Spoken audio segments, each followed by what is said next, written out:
Максим Юрьевич, добрый день. Не буду скрывать, я удивлен видеть вас у себя на подкасте, правда.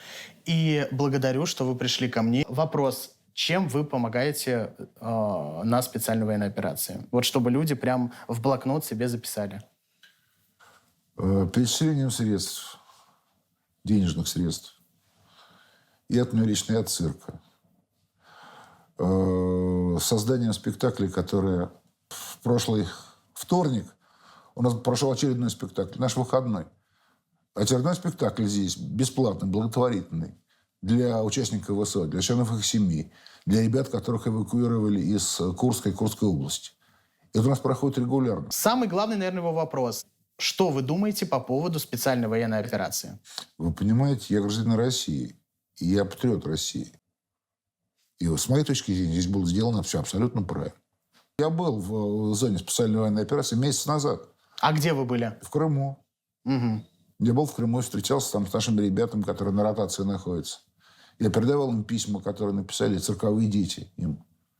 Но смотрите, одно дело вы в Крыму, предположим, вы приехали в Севастополь, а вы будете занесены в базу «Миротворец», предположим, да? Вы давно же в базе «Миротворец». Вы давно в базе «Миротворец». На базу «Миротворец», честно говоря, всем наплевать. Я нахожусь в списках Зеленского, деятелей культуры России, которые против Украины. Вы знаете, я езжу на все фестивали. Я в Монако езжу, я в Париж езжу. Я вот сейчас, мы сейчас с вами говорим, послезавтра я в Италию лечу, в Верону, там фестиваль. Сальери называется.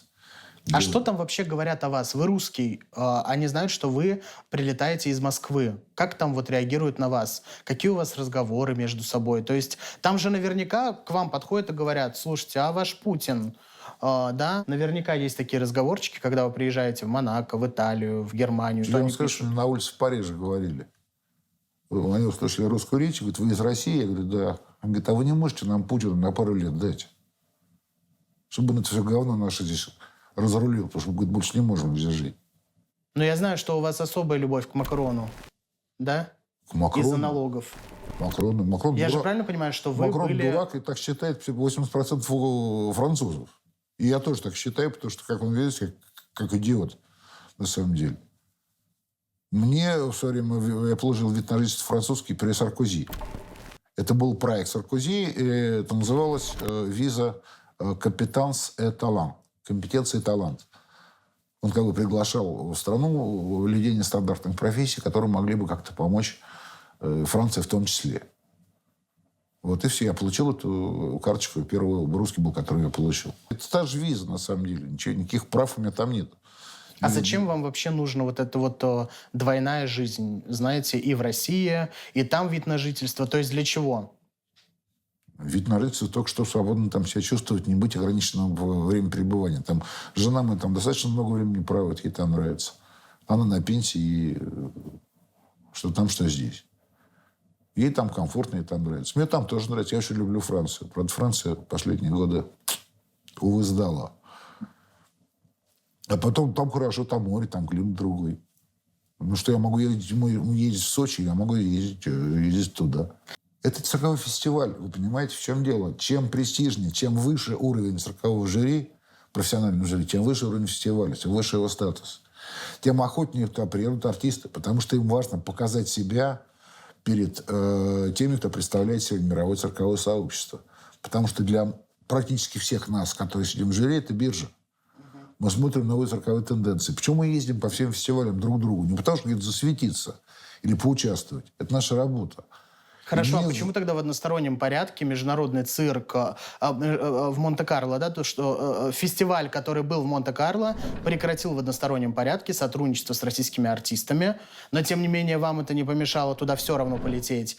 Собственно говоря, у нас тоже много цирковых деятелей в России, да, которые действительно заслуженные и достойные. Нас там нет, а мы сюда приглашаем людей из Австралии. А нам там говорят: вы русские, с вами Бог, мы вас закрываем, все пространство, простите вас меня, больше у нас нет. Простите меня, Запашный меня приглашает на свой фестиваль иностранцев. И совсем уж государственная компания «Росгосцирк» на фестиваль «Без границ» в Питер приглашает тоже иностранцев. Я вам точно могу сказать, что Запашные не пригласят русофобов 100%, Опять. которые известны в публичном пространстве. Опять вы ярлыки лепите. Урс Пилс русофоб. Что он такого сделал для России? Он написал письмо, что в силу обстоятельств мы не можем принять русских артистов. Нас запретили на мировой арене цирка. Никто нас не запрещал. Я могу вам показать это письмо. А что там написано? Мне интересно. Там написано, вот, хотите, посмотрите. Это письмо, два письма было. Одно Белякову, директору Росгосцирка, второе Гии Радзе. Дорогой мистер Беляков, надеемся, что у вас все хорошо. К сожалению, мир поменялся с февраля 2022 года. Пожалуйста, примите во внимание, что мы не в состоянии пригласить русских артистов и членов команды, как это планировалось, на 45-й фестиваль в январе 2023 года. Запрет. Мы не можем пригласить. Мы не можем пригласить. Мы не можем, а они не могут пригласить.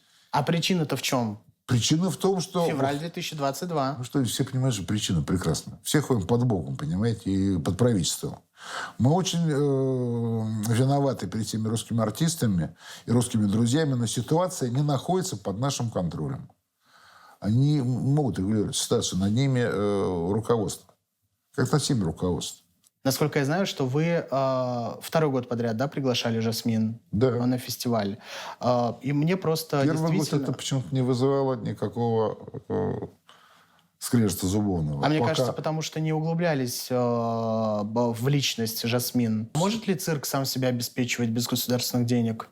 Ну, надо посмотреть. Конечно, может. И очень хорошо может. Ну, правда, это Москва. Это вот как говорят в Одессе, за наш цирк скажу. Но почему нет? Просто нужен хороший менеджмент, нужно, чтобы люди занимались. Ну, может, 30 лет самостоятельно себя окупаем. Про даже ту же самую аренду, про аренду здания, например. Вы понимаете, если мне сейчас или тогда вот нам вчинили бы аренду, мы бы не погибли бы. Нет, было бы гораздо сложнее, и мы просто не смогли бы в полном объеме делать то, что мы делаем сегодня, и финансировать наши собственные желания, наши новые проекты и прочее, прочее. Потому что это основная составляющая. Вот сейчас поставить программу новую, выпустить новую программу, новый сезон открыть, это 60-70 миллионов. Это просто как с куста. А дальше там уже до космоса. Еще нужно за ноги держать режиссера, потому что у него творческие эти... позывы, а он про бюджет не понимает ничего. Да нет. Эдгард Запашный, опять же, написал о том, что просит проверить гражданку Австралии на то, что она могла получать какую-либо информацию в России и, собственно говоря, налаживать некие связи, которые каким-то образом смогут дискредитировать нашу страну. Вы знаете, я никаких официальных запросов, конечно, никуда не посылал, но у меня есть контакты во всех наших силовых ведомствах. И я чисто дружески свои включил связи. Люди, которые обладают информацией на серьезном уровне. То есть люди, которые этим занимаются конкретно. И все мне сказали дружно: против этого человека и к этому человеку у нас вопросов нет никаких. Но, тем не менее, все-таки, если возвращаться к вопросу моему по поводу того, что о чем говорят люди там, они пытаются с вас спросить, то есть, что делает ваша власть, что вы думаете по поводу того, что делают ваши вооруженные силы Российской Федерации? Почему вы на Украине? Да, почему ваши солдаты на Украине? То есть это же те стандартные вопросы, которые задают русским представителям, тем более вам грех не задать такой вопрос. Вы Максим Никулин. Понимаете? Да, и с вас спрос, как они для думают. людей, для обыкновенных, там, для моих соседей по дому, например, тоже в Монако, с которым мы встречаемся там на лестнице, встречаемся на улице.